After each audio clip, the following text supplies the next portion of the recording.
আমরা বাংলাদেশ সরকারি কর্ম কমিশন থেকেও পাইনি এবং সচিবালয়ের যে জনপ্রশাসন মন্ত্রণালয় তাদের থেকেও পাবো বলে আমরা প্রত্যাশা করি না, কারণ সচিবালয়ের যে জনপ্রশাসন মন্ত্রণালয় আমাদের এই পিএসসি চায় ফাইন্যান্সিয়াল অটোনমি, পিএসসি চায় ফাংশনাল অটোনমি, আর আমরা দেখি জনপ্রশাসন মন্ত্রণালয়ের সব জায়গায় এক ধরনের গুন্ডামি, সব জায়গায় এটা একটা গুন্ডামি চালায় সব কিছুতে। আপনি প্রত্যেকটা ফাইল যাই হোক না কেন আপনার দিন শেষে জনপ্রশাসন মন্ত্রণালয় ওখানেই হচ্ছে দিন শেষে আটকায় দেয় বা ওখানেই। তো আমাদের আসলে এই আমার মনে হয় যারা এখন বর্তমানে আমলা রয়েছেন, বর্তমানে মন্ত্রণালয়গুলো চালাচ্ছেন, তারা এই যুগের মানে বাস্তবতা আসলে তারা ধারণ করতে পারছে না বা তারা সময়কে পড়তে পারছে না।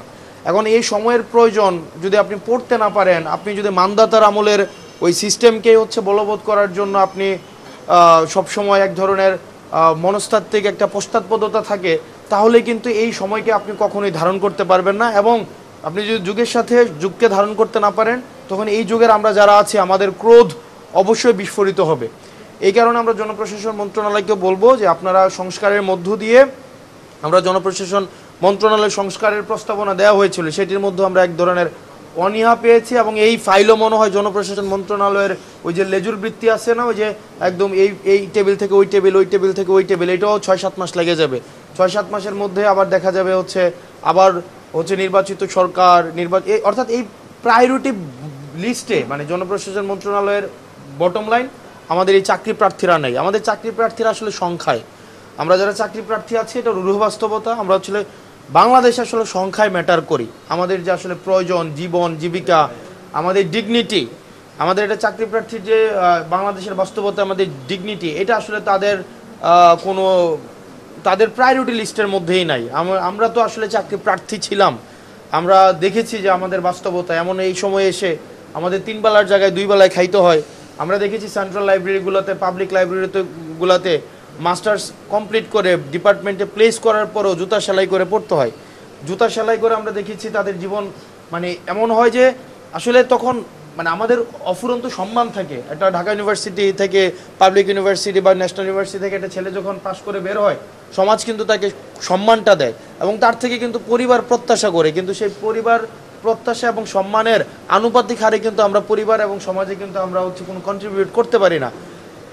এবং এইটা কন্ট্রিবিউট করার জন্য যে রাষ্ট্র আমাদেরকে যেভাবে সহায়তা করা উচিত ছিল, রাষ্ট্রের যেই প্রয়োজনীয় আয়োজন করা উচিত ছিল, সেই জায়গায় তাদের আমরা চূড়ান্ত রকমের অনীহা দেখছি। এবং আমরা দেখেছি জনপ্রশাসন মন্ত্রণালয় ভাগ বাটোয়ারা নিয়ে ব্যস্ত, পোস্টিং প্রমোশন নিয়ে ব্যস্ত।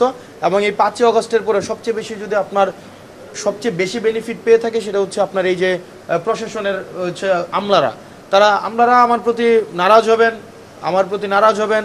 এরকমও মাঝে মাঝে অনেকেই বলেন যে আমলাদেরকে নিয়ে বেশি কথা বললে নির্বাচনে তোমাকে কিন্তু দেখে নিবে, নির্বাচনে কিন্তু তোমাকে আটকাই দেবে। তো আসলে নির্বাচনটা তো মুখ্য না। বাংলাদেশে বহুত নির্বাচিত মানুষ নির্বাচন করে নির্বাচন জিতে হারাই গেছে।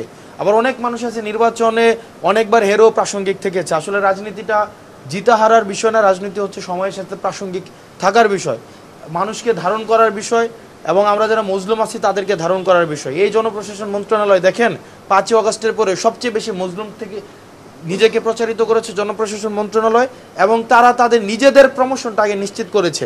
আমরা দেখি তো অনেক ডিএস নিজেদেরকে নিজেরা প্রমোট করে জয়েন্ট সেক্রেটারি হয়েছে, এডিশনাল সেক্রেটারি হয়েছে, 2টা-3টা করে প্রমোশন পর্যন্ত নিছে, কিন্তু তাদের নোটবুকে এই চাকরি প্রার্থীদের নিয়ে কোনো ধরনের পরিকল্পনা নাই, কোনো ধরনের রুটিন নাই। আমরা পিএসসির উদারতা দেখেছি, আমরা অনেক আন্তরিকতা দেখেছি, আমরা স্যারের আন্তরিকতায় আমরা অনেক প্লিজ। স্যার বারবার যে কোনো বিষয় দেখেন, পিএসসিকে যে আমরা দায়ী করি, যে কোনো একটা বিষয় যদি নতুন প্রণয়ন করতে চায় সেটার জন্য চাকরি বিধি সংশোধন করতে হয়। এই বিধি সংশোধনের জন্য আবার যাইতে হয় এটা জনপ্রশাসনে। তাহলে আপনার দিন শেষে আপনি এই পিএসসির যদি উদারতাও থাকে কোনো বিষয় সংশোধন করার, কোনো নতুন আধুনিকায়ন করার বা প্রয়োজনের সাপেক্ষে, সময়ের সাপেক্ষে কোনো নতুন পলিসি অ্যাডপ্ট করা, দিন শেষে কিন্তু এই পিএসসি এটা করতে পারে না। পিএসসির এই বিধিতে সেটা নাই।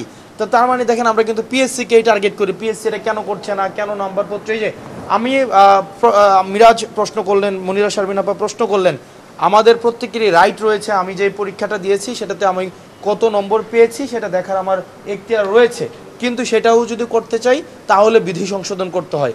এই বিধি সংশোধন করার জন্য আমাকে তাহলে কোথায় যাইতে হবে? আমাকে আবার সেটা জনপ্রশাসনে যাইতে হবে। আবার এই যে আমাদের যদি প্যানেল ভিত্তিক ক্লাস্টার ভিত্তিক যদি আমার পদের যে বিষয়টি সেটি হচ্ছে জনপ্রশাসন আসলে মন্ত্রণালয় আসলে সুরাহা করে দিবে। আপনারা যে বলছেন যে আমাদের এই নম্বরপত্র দেখা, আমি সার্চ করলে যেন আমি নম্বরটা দেখতে পাই, সেটারও যে একটা হচ্ছে আবার ডিজিটাইজেশনের যে বিষয় আছে, আমি ডিজিটালাইজেশনের কথা বলছি না, ডিজিটাইজেশনের বিষয় আছে, সেটার অর্থের ছাড়পত্র সেটাও আপনার জনপ্রশাসন মন্ত্রণালয় থেকে রিকোয়েজিশন দিতে হয়। মানে আমরা যেটা দেখলাম আসলে পিএসসি হচ্ছে একটা ব্যানার, এটা একটা ব্যানার, মানে এটার ফাংশনালিটিস নাই, ফাইন্যান্সিয়াল অটোনমি নাই, এবং ফাংশনাল অটোনমিও নাই, সেটা আসলে বাধা ধরা হচ্ছে জনপ্রশাসন মন্ত্রণালয়ের কাছে। এখন আমরা যদি দিন শেষে জনপ্রশাসন মন্ত্রণালয়ের এই গুন্ডামি না থামাইতে পারি, আমরা জনপ্রশাসন মন্ত্রণালয় যদি গুন্ডামি না থামাইতে পারে, আসলে দিন শেষে আমাদের এই চাকরি প্রার্থীদের এই লেজুর ভিত্তিক দৌরাত্ম্য, লাল ফিতার এই যে দৌরাত্ম্য থেকে আসলে আমাদের মুক্তিটা আমাদের আসলে এটা আমাদের দুর্ভাগ্য। আমরা আসলে রাজনীতিবিদদের নোটবুকেও আমরা নাই, রাজনীতিবিদরাও হচ্ছে আমাদের হচ্ছে নির্বাচন, তারপর হচ্ছে আসন ভাগাভাগি, তারপর হচ্ছে পরবর্তীতে মন্ত্রণালয় ভাগাভাগি, সেগুলো নিয়ে ব্যস্ত।